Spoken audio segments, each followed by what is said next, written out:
Quel est l'état de la situation à cette première heure de la journée? Bon, vous l'avez constaté par vous-même, à l'hôpital, c'est clair que ce n'est pas l'affluence des grands jours. Malheureusement, les accompagnants sont en train de faire partir des patients non graves, grabataires mais non graves, du fait de l'absence du personnel soignant. Il n'y a que les urgences et les réanimations qui fonctionnent. Pour ce qui est de la santé, le premier jour de grève, il est totalement bien respecté.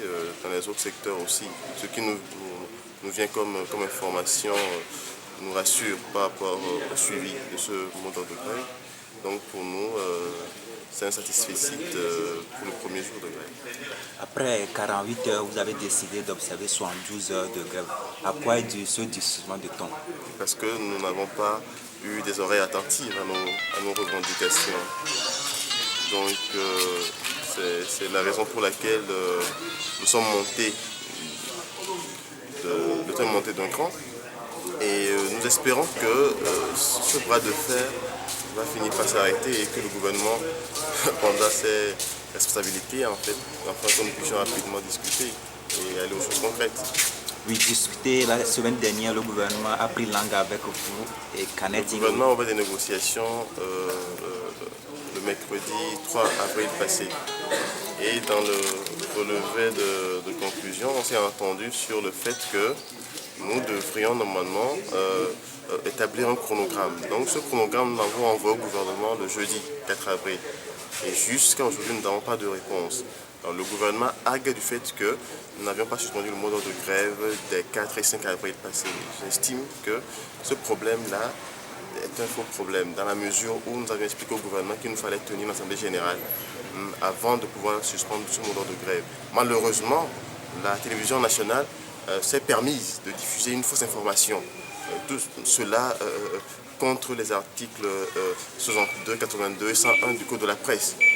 Voilà, donc nous avons pris sur nous de faire cette remarque et saisir les institutions de la communication en ce sens-là, pour que la chaîne nationale prenne ses excuses. Donc c'est cette histoire-là qui a fait que les gens se sont radicalisés et n'ont pas apprécié que des gens usent encore de subterfuges pour pouvoir désamorcer une grogne sociale.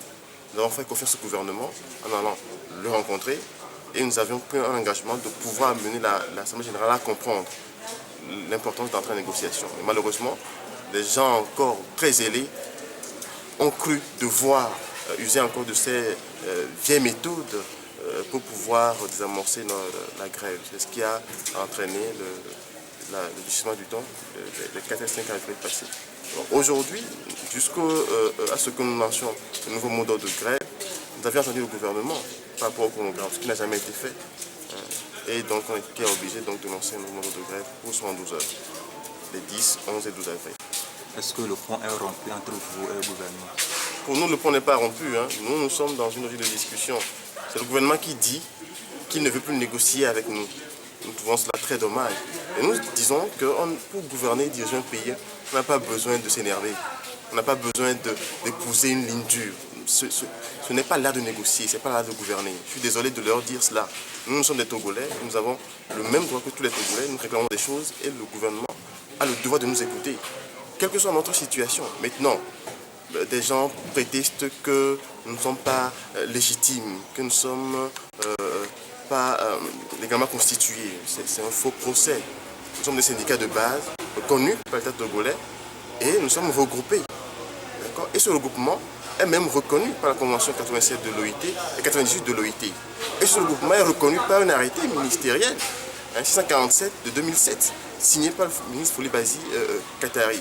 On nous dit que cet arrêté est abrogé. Nous disons non, mais si cet arrêté est abrogé parce que l'ordonnance 68 qui fixait les réglementations au niveau de la fonction publique n'existe plus à cause du statut général qui a été voté la dernière fois. Donc tous les décrets et arrêtés ministériels qui amènent les travailleurs à ne pas aller en grève aussi sont abrogés. Donc du coup, il faut se dire que l'État togolais, dans ce secteur-là, n'est pas réglementé. Non, je pense qu'on ne va pas aller sur ce terrain-là. Je pense que là maintenant, nous sommes disposés à négocier. Que le gouvernement nous appelle et qu'on parle des 8 points de la plateforme qu'on a introduite. C'est ce que nous demandons. Et nous voulons des choses concrètes, qu'on nous dise ce qu'on peut faire. Pour ce qui est de la valeur indiciaire à doubler, qu'est-ce qu'ils peuvent nous faire? par rapport à la grille, qu'est-ce qu'ils peuvent nous faire? Depuis là, ils ne font que tourner autour du pot sans aller à l'essentiel. Je crois que c'est du dilatoire, de la diversion. Nous sommes très dans nos bottes et nous savons que nous sommes jusqu'au bout pour pouvoir obtenir ce que nous voulons.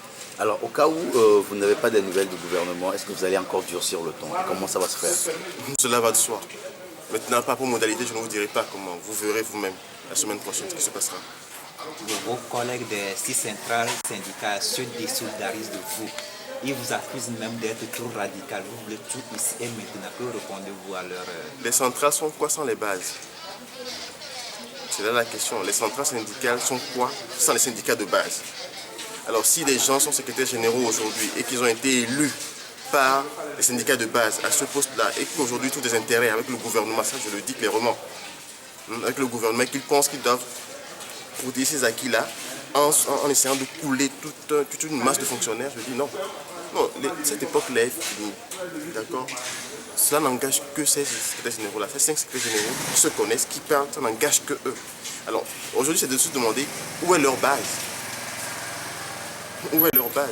Ces syndicats-là, ces syndicats-là, où sont leurs bases? Qu'elles nous le disent. Nous ne transigerons pas. Nous n'allons pas nous laisser distraire par ces gens-là. Nous estimons que nous revendiquons quelque chose qui est juste.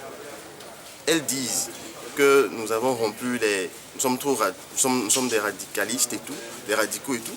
Nous disons, mais écoutez, depuis plus de 20 ans, ou plus de 30 ans qu'ils sont là, nonobstant, enfin, en dépit du fait que, bon, on leur a fait confiance, qu'est-ce qu'elles ont obtenu? Ce n'est que le statut, même contraint par nous. De la dernière fois, c'est nous qui les avons contraints à faire voter le statut, à lancer le mot de grève. Sinon, ils ne voulaient pas le faire initialement. C'est nous qui les avons contraints en leur disant, mais si vous ne le faites pas, nous allons nous respecter en main. Et ils étaient obligés de le faire. Donc, pour nous, c'est un faux procès, c'est un faux problème. Ce n'est qu'un groupuscule de personnes mus par des intérêts particuliers que même ils savent. Pour nous, ça ne nous concerne pas du tout. Alors, et si jamais on vous appelait aujourd'hui à la table de négociation, est-ce que vous allez cesser la grève? Non, nous avions dit, on va pas revenir là-dessus. Vous savez, oui, nous allons faire notre mouvement. Le gouvernement nous invite à négocier, nous invitera à négocier. Au moment opportun, nous allons négocier. La grève est enclenchée, nous allons consommer cette grève-là. Si ils nous appellent aujourd'hui et qu'ils ouvrent une négociation claire sur la plateforme, où on aborde les sujets essentiels, nous pouvons convoquer l'Assemblée générale et demander la suspension. C'est possible, ce n'est pas exclu. Mais nous appeler encore quand on parle de futilité, excusez-moi l'expression, nous estimons que ce n'est pas là notre objectif. Nous voulons aller à l'essentiel pour éviter aux Togolais ce chapelet de souffrance et de misère qui est le leur depuis des années. Voilà. Merci.